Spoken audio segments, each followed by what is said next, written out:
Assalamualaikum.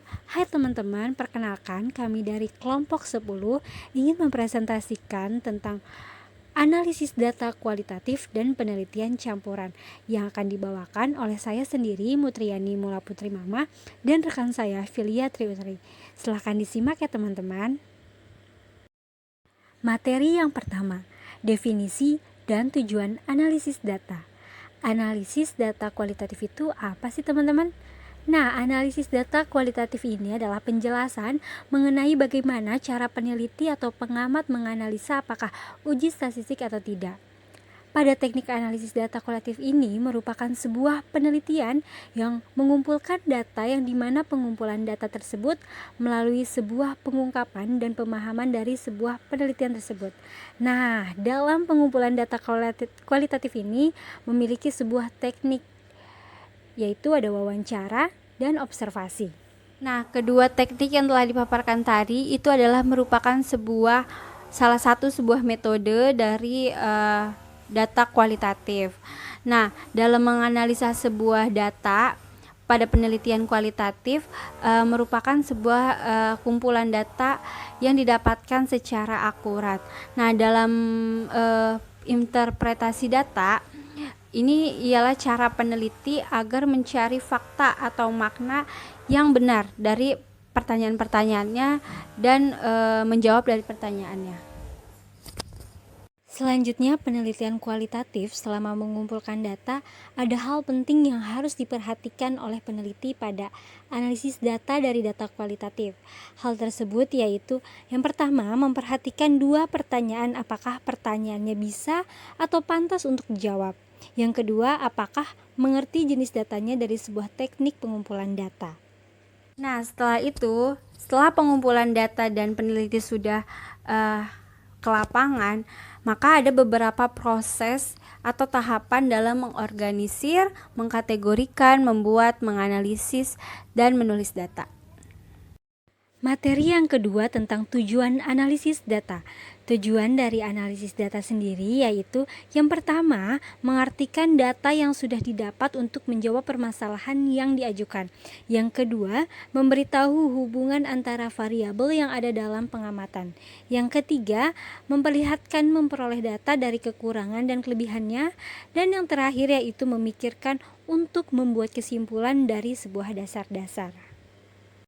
Selanjutnya, Stratley mengemukakan beberapa analisis data kualitatif, yaitu yang pertama ada analisis domain. Nah, analisis domain ini menghasilkan dari gambaran secara umum dan keseluruhan dari sebuah objek penelitian atau situasi sosial.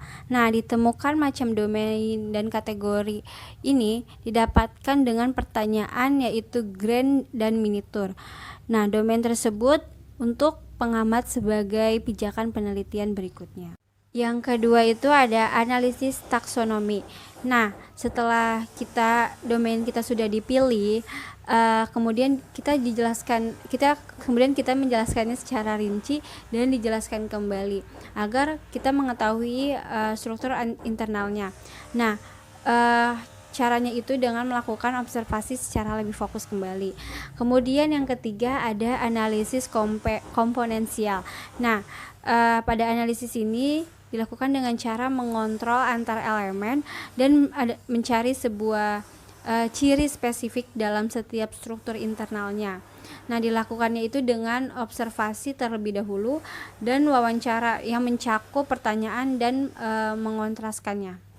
Kemudian yang keempat itu analisis tema kultural, yaitu analisis ini mencari hubungan yang berada pada domain dan bagaimana hubungan dengan keseluruhan sampai dinyatakan ke dalam tema dan judul penelitian.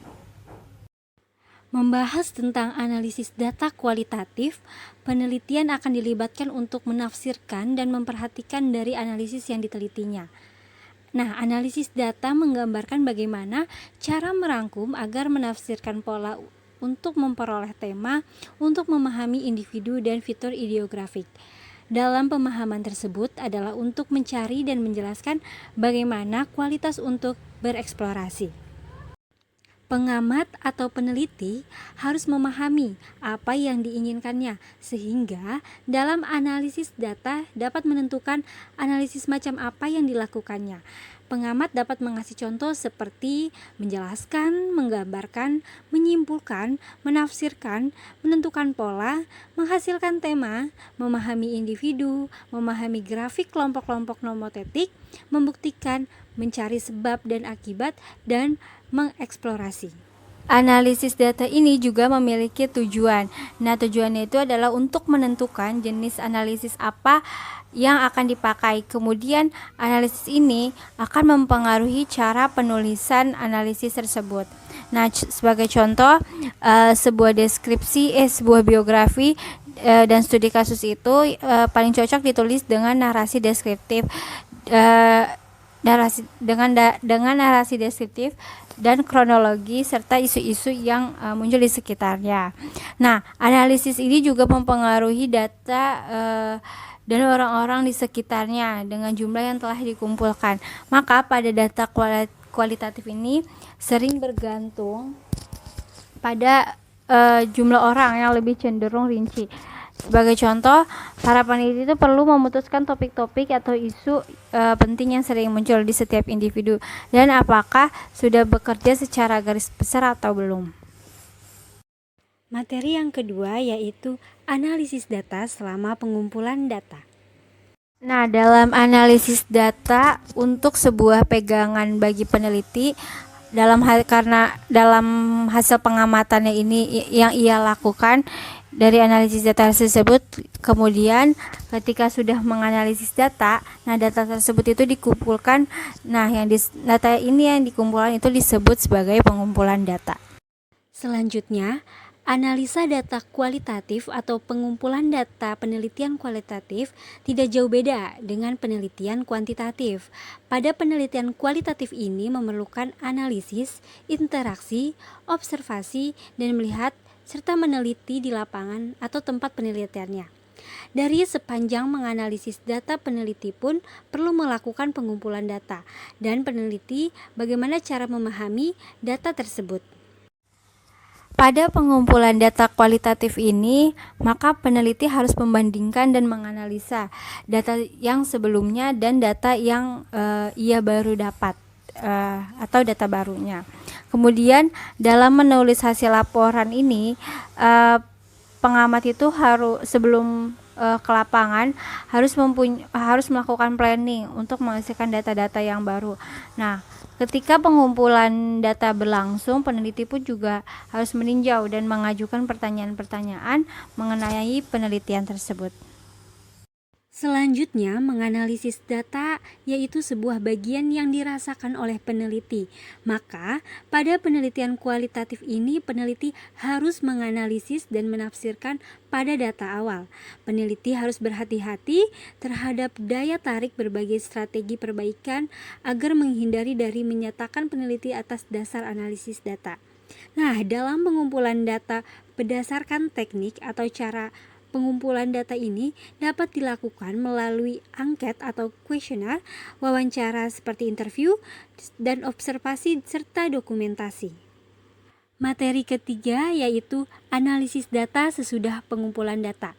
Nah, ketika analisis sesudah pengumpulan data atau kerja lapangan sudah berakhir, peneliti dapat berkonsentrasi pada analisis data. Peneliti dapat memeriksa setiap informasi-informasi yang diperolehnya dan membangun wawasan-wawasan yang sudah diperoleh selama pengumpulan data tersebut. Selanjutnya, sesudah pengumpulan data, biasanya peneliti mengamati melalui tahapan-tahapan lebih dari satu kali, yaitu tahapan mengaturkan, mengelompokkan, mempadukan, meneliti, dan menulis data. Nah, dalam penelitian kualitatif ini memakan waktu yang sangat panjang dan pengamat harus menyempatkan waktu luangnya untuk mengambil data dan mengumpulkannya. Pengamat atau peneliti dapat menganalisis kembali, membaca, mendengarkan ulang dari hasil pengamatannya selama pengambilan data. Materi yang keempat yaitu langkah menganalisis penelitian data kualitatif.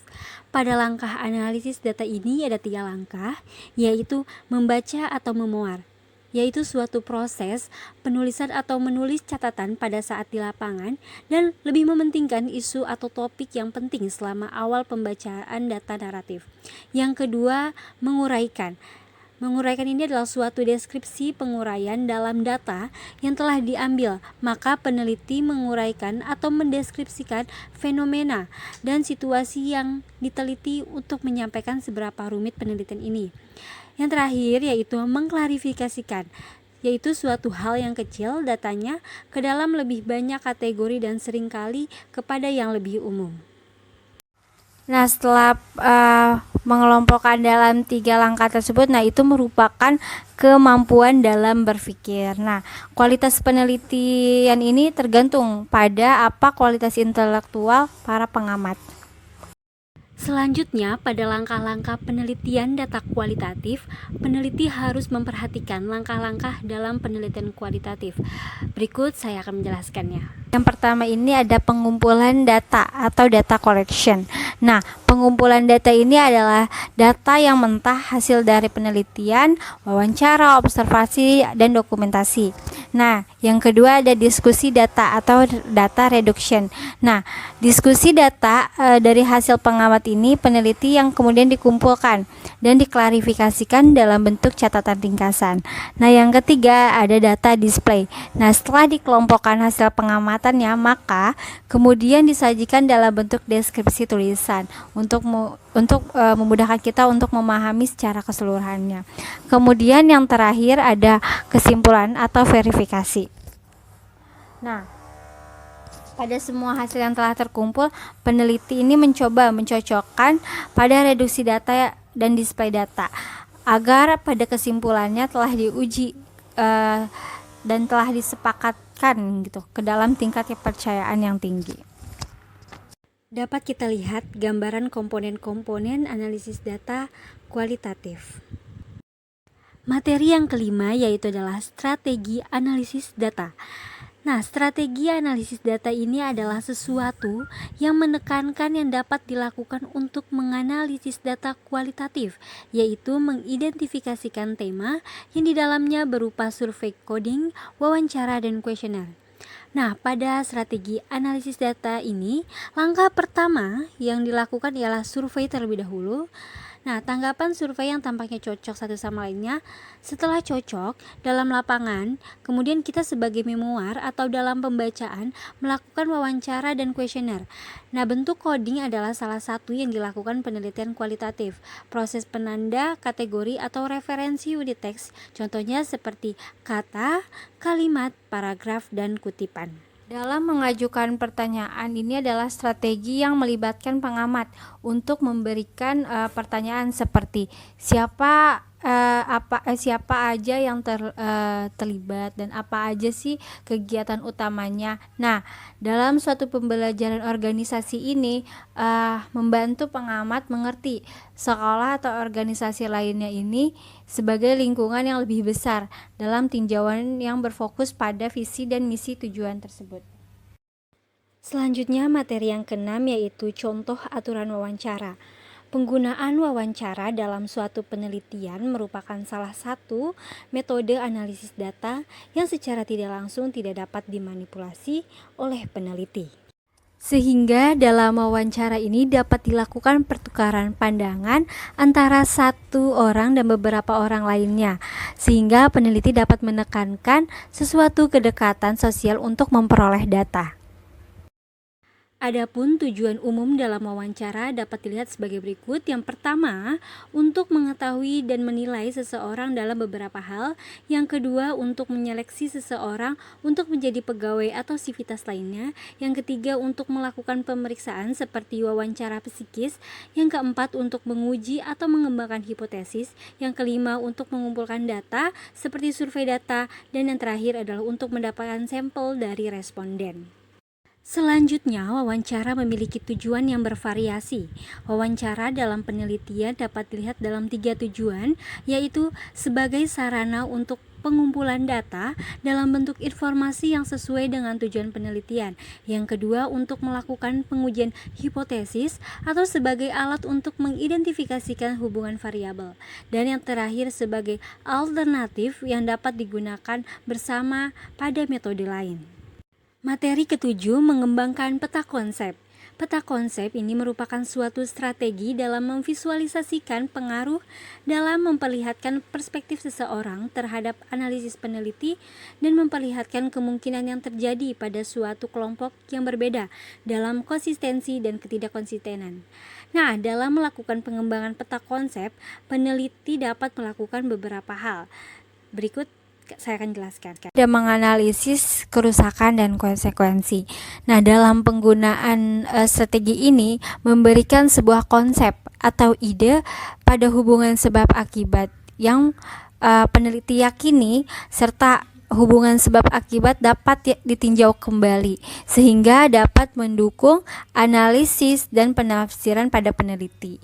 Kemudian ada beberapa langkah-langkah dalam menganalisis suatu penyebab dan konsekuensinya, atau langkah-langkah menganalisis kerusakan dan konsekuensinya, yaitu yang pertama ada peneliti itu dapat menyebutkan pengaruh apa saja sih yang menimbulkan suatu sebab akibat pada analisisnya.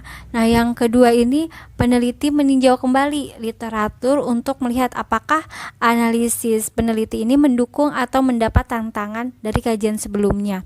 Nah, kemudian peneliti dapat mengecek data kembali untuk melihat apakah ada yang hilang dan memikirkan penelitian apakah dapat bermanfaat untuk penelitian masa depan atau tidak. Terus yang kedua yaitu ada memperlihatkan temuan. Nah, memperlihatkan temuan ini adalah dalam merangkum hasil temuannya ini dapat diperlihat dengan grafik, matriks, bagan, peta konsep, ataupun gambar sekalipun. Nah, yang terakhir, yang ketiga ini ada menyatakan informasi apa yang hilang.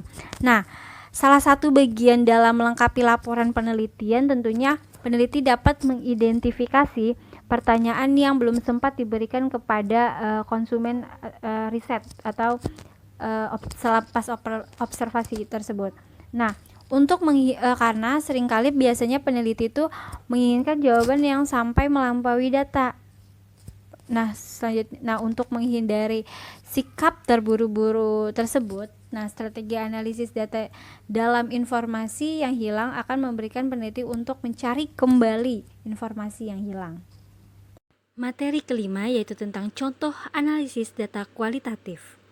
Contoh yang ditujukan dalam pengertian analisis data kualitatif ini itu diperlihatkan ide-ide dasarnya dalam melakukan penelitian kualitatif saat peneliti ingin mengambil dan sudah memiliki data sepanjang penelitian. Teman-teman bisa lihat contoh yang dibahas di sini tentang keprihatinan orang tua kepada anak pertamanya pada saat memasuki taman kanak-kanak. Nah, dalam penelitian ini, proses pengumpulan data dilakukan dengan pengamatan serta wawancara yang dilakukan kepada para siswa, orang tua siswa, dan para guru. Analisis dapat dilakukan dengan berbagai cara. Yang pertama itu penelitian dari catatan lapangan. Nah, penelitian dari catatan lapangan ini yaitu peneliti mencatat topik umum yang akan diamati di dalam kelas. Peneliti juga harus mencatat seluruh kegiatan pengamatan selama observasi, kemudian seperti metode pengajaran guru terhadap siswanya. Nah, pembelajaran itu ditujukan kepada siswa secara individu atau secara keseluruhan, seperti itu. Kemudian yang kedua ada penelitian dari wawancara dengan guru. Nah, penelitian ini kita mengamati seorang guru itu memberi informasinya ke orang tuanya itu seperti apa. Nah, apakah seorang guru itu berkomunikasinya secara langsung atau tidak langsung. Misalnya kayak kalau secara langsung itu dengan cara memberikan kartu rapot. Nah, Kalau misalnya secara tidak langsung itu kayak orang tua menjelaskan kepada guru menjelaskan kepada orang tua tentang perkembangan anaknya tapi melalui percakapan handphone seperti itu. Terus yang ketiga ada penelitian dari analisis awal. Nah, penelitian ini dapat menggabungkan masing-masing topik ke beberapa kelompok yang menunjukkan topik tersebut berhubungan. Nah, yang terakhir yaitu peneliti yang menyusun 4 kelompok di atas menjadi pola yang terdiri dari 2 kelompok yang berdasar. Materi ke-9, strategi interpretasi data. Interpretasi data ini bertujuan untuk menemukan makna dalam data. Hal ini didasarkan dengan hubungan pada suatu aspek umum, terutama pada kategori dan pola yang teridentifikasi. Peneliti tidak dapat mengumpulkan data ke dalam suatu kategori apabila peneliti tidak menemukan makna dari kategori-kategori tersebut. Ketika melakukan interpretasi data, itu memerlukan pemikiran yang lebih konseptual dan integratif daripada analisis data, karena menemukan makna ini melibatkan pengidentifikasian dan pemahaman abstrak dari data ke data. Kemudian di sini ada beberapa teknik interpretasi data menurut Wolcott dan Stringer, yaitu yang pertama ada pengembangan analisa, yaitu teknik yang salah satu sangat rendah dalam skala resiko penafsiran data. Yang kedua itu menghubungkan penemuan dengan pengalaman pribadi. Nah, pada penelitian kualitatif ini biasanya lebih bersifat pribadi, karena pemahaman makna atau penafsiran datanya lebih masuk akal. Terus yang ketiga itu mencari nasihat dari teman-teman yang kritis. Nah, jika dalam penelitian ini seorang peneliti ingin mendapatkan pendapat dari pandangan orang lain, maka seorang peneliti itu harus memberikan beberapa penafsiran dulu sehingga dapat terjadi penambahan saran serta masukan yang dapat diterima peneliti. Yang keempat itu ada temuan-temuan dalam literatur. Nah, pada teknik ini peneliti dapat melakukan pencaharian dari sumber-sumber eksternal untuk mendukung penemuan peneliti tersebut. Terus yang kelima beralih ke teori. Nah, dalam penelitian kualitatif ini tidak luput dengan peran penting teori. Dengan adanya teori ini mampu memperkuat isu-isu yang sesuai dengan pembahasan peneliti. Terus yang keenam yaitu tahu kapan mengatakan kapan. Nah, peneliti itu harus memberikan suatu penjelasan dulu dengan beberapa saran yang telah diberikan. Nah, sebagai penguat diri dalam melakukan penelitian. Nah, seorang peneliti kualitatif ini juga harus menghadapi prospek yang terjadi. Nah, peneliti juga harus mampu menafsirkan data dengan secara konsisten dan bijaksana. Materi yang ke-10 inilah menentukan kredibilitas dalam membantu peneliti untuk mengetahui kualitas data yang dimiliki dapat diidentifikasi dengan 6 pertanyaan. Yang pertama, apakah data tersebut didasarkan atas pengamatan sendiri atau kabar angin? Yang kedua, apakah penelitian ini diteguhkan oleh orang lain? Yang ketiga, dalam keadaan apa pengamatan dibuat atau dilaporkan? Yang keempat, seberapa andalkah mereka yang menyediakan data? Yang kelima, apa motivasi yang mungkin mempengaruhi laporan peserta? Dan yang terakhir, penyimpangan-penyimpangan apa yang mungkin mempengaruhi cara observasi yang dibuat atau dilaporkan? Selanjutnya yaitu ada beberapa teknik dalam pengujian kredibilitas. Nah, itu dapat dilakukan dengan beberapa cara. Yang pertama yaitu perpanjangan keikutsertaan. Nah, hal ini menuntut peneliti untuk ikut serta terjun langsung ke lokasi untuk mengetahui atau mendeteksi atau memperhitungkan suatu fakta yang mungkin saja terjadi kendala, sehingga peneliti dituntut untuk ikut serta dalam waktu yang cukup panjang.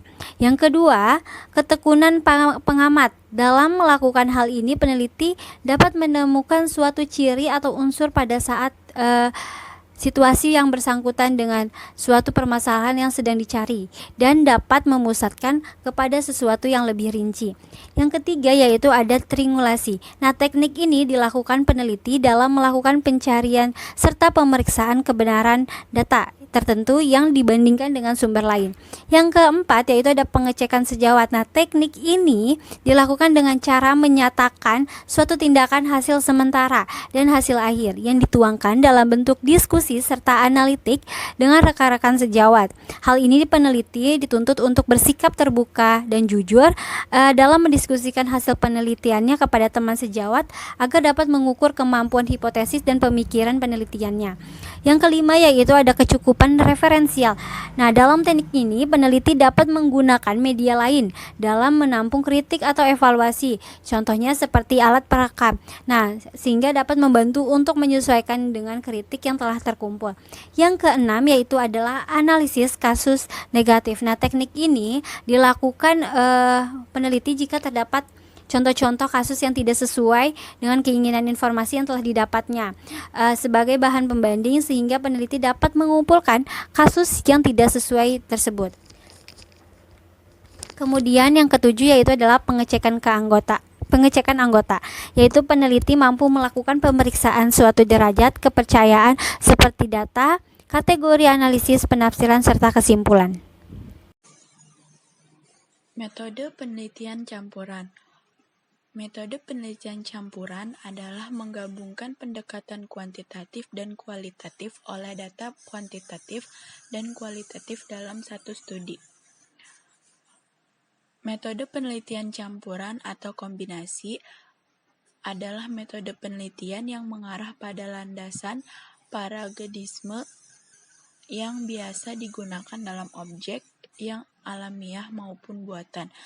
Pada tujuan metode penelitian ini adalah untuk membangun sinergi dan kekuatan yang ada di antara keduanya. Metode campuran sendiri yang dimana dalam penelitian kualitatif dan kuantitatif digabungkan menjadi satu. Karakteristik masing-masing pendekatan baik kuantitatif maupun kualitatif. Yang pertama, metode penelitian kuantitatif ditandai dengan pendekatan deduktif, sedangkan metode kualitatif dicirikan oleh pendekatan induktif. Yang kedua, peneliti kuantitatif perihal dengan realitas objektif yang ada untuk ditemukan. Peneliti kuantitatif fokus pada interpretasi perspektif peserta mereka. Yang ketiga, peneliti kuantitatif fokus pada pembentukan hubungan sebab akibat, sedangkan peneliti kualitatif fokus pada menggambarkan dan memahami hubungan.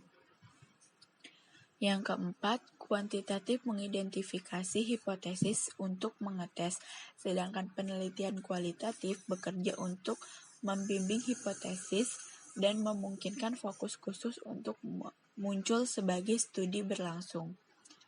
Yang kelima, peneliti kuantitatif memilih peserta sebagai secara acak mungkin, sedangkan kualitatif sengaja memilih peserta peneliti berdasarkan pada articulans dan pengalaman mereka dalam mengatur penelitian.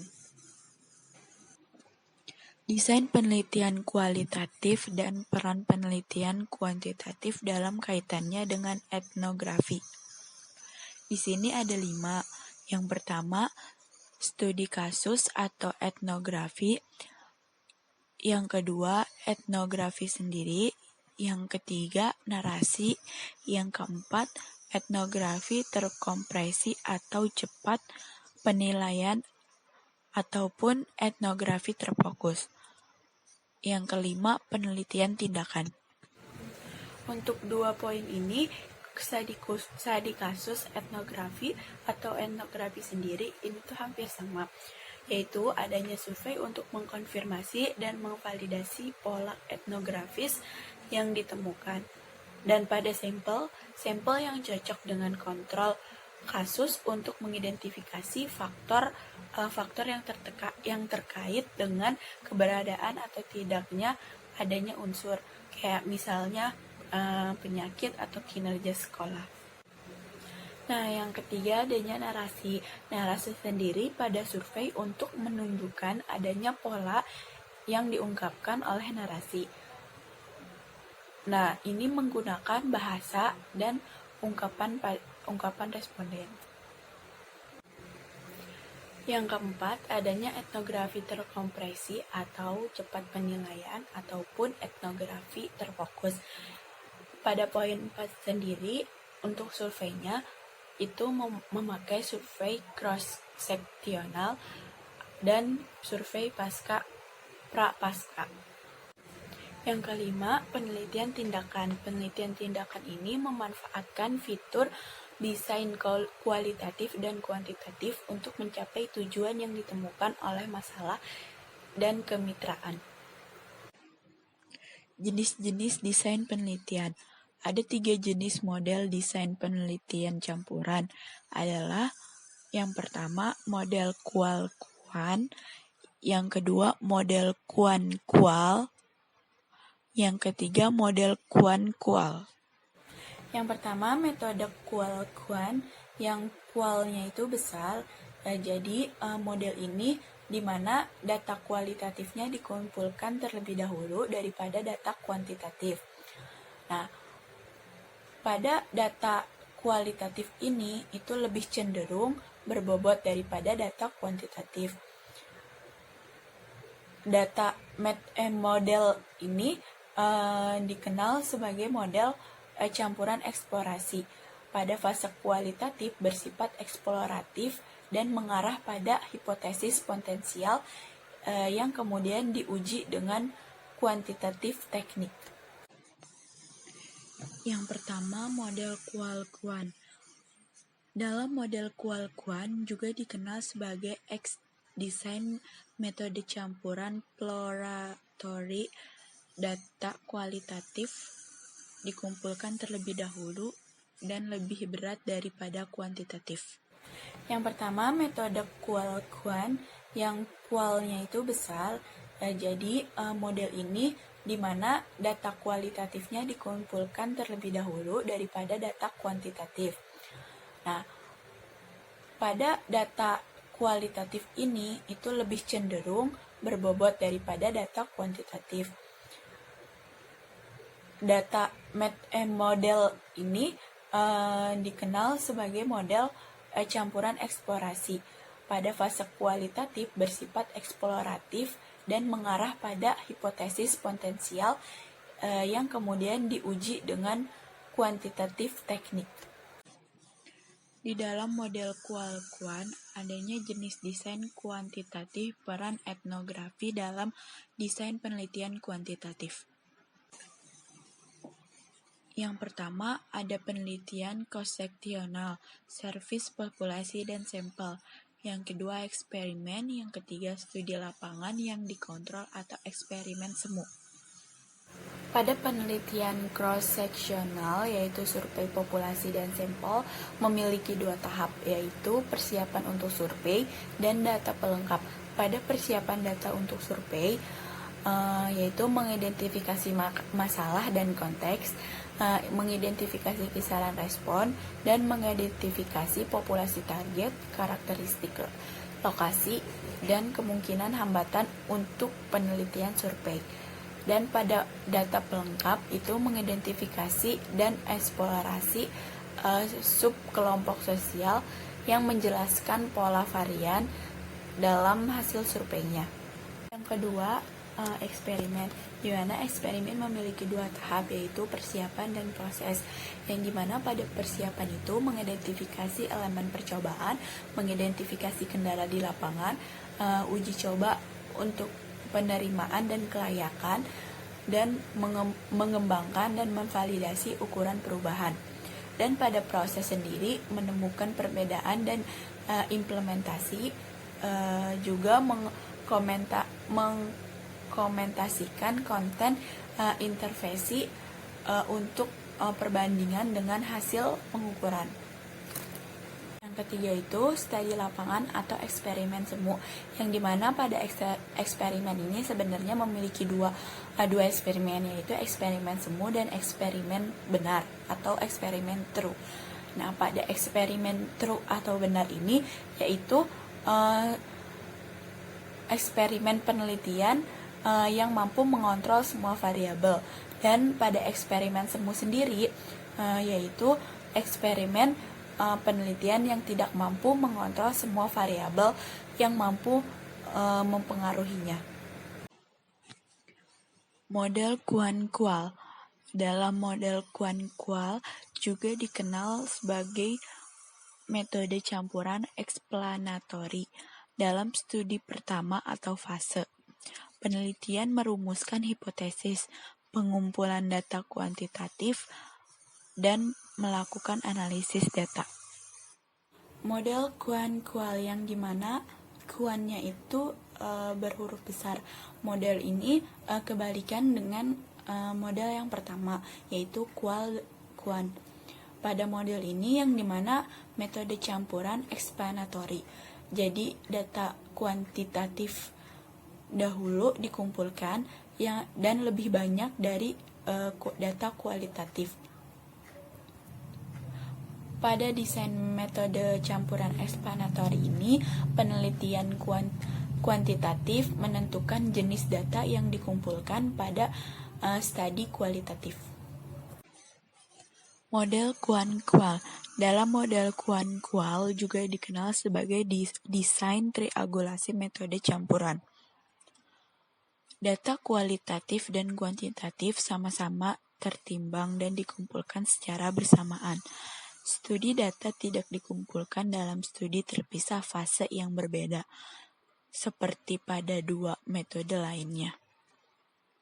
Model Kuan-Kual yang dimana kedua model ini sama-sama huruf besar yang dikenal sebagai triangulasi metode campuran, yang dimana keduanya memberikan bobot dan hasil yang seimbang. Pada perbedaan metode campuran desain hubungan dengan prioritas yang diberikan kepada metode pengumpulan data, urutannya itu sedalam mana data yang dikumpulkan dan teknik analisis data yang digunakan. Prosedur analitik dan interpretasi. Prosedur analitik dan interpretasi ini terbagi menjadi 3, yaitu triangulasi. Ialah data kuan dan kual dikumpulkan secara bersamaan, yang di dalamnya mengukur data kualitatif, data kuantitatif yang memenuhi syarat, membandingkan hasil, dan konsolidasi data. Yang kedua, penjelasan, yaitu kuan diikuti oleh kual, yang di dalamnya menindaklanjuti outliers atau khusus ekstrim, menjelaskan hasil menggunakan tipologi, meneliti multilevel. Yang ketiga, eksplorasi, yaitu kualitas diikuti oleh kuan, yang di dalamnya menemukan instrumen, mengembangkan instrumen, membentuk data kategori, menggunakan kasus kualitatif ekstrim. Analisis data dan teknik penelitian. Pada analisis data, dalam penelitian kualitatif tidak mengutamakan langkah-langkah dan statistika. Meskipun tidak menolak data kuantitatif, data yang dikumpulkan pun berupa data deskriptif, yang dimana dalam pengumpulan datanya diusahakan dalam bentuk laporan dan uraian, misalnya seperti catatan lapangan. Sedangkan data penelitian kuantitatif, penelitiannya berupa hasil pengukuran variabel yang dioptimalkan dengan penggunaan instrumen, yang dimana dalam pembuatan data, metode penelitian kuantitatif mengutamakan langkah-langkah dan statistika. Metode penelitian kualitatif menggunakan 4 teknik utama, yaitu participant observation, in-depth interview, dokumentasi, dan triangulasi. Beda halnya dengan metode penelitian kuantitatif, metode ini menggunakan penelitian dengan tekniknya seperti eksperimen, survei, kuesioner, observasi, dan wawancara terstruktur. Desain penelitian metode campuran prioritas dan urutan diberikan kepada kualitatif, dan pada pengumpulan data kuantitatif yang digunakannya. penelitian kualitatif dan kuantitatif menggunakan pertanyaan dan pengumpulan data yang cocok. Ini adalah yang sesuai dengan teknik analisis untuk metode campuran. Alhamdulillah berakhirlah presentasi dari kami. Bagi teman-teman yang ingin bertanya, bisa langsung komen di bawah ya. Itu saja yang bisa kelompok kami sampaikan, kurang lebihnya tolong dimaklumi. Wassalamualaikum warahmatullahi wabarakatuh.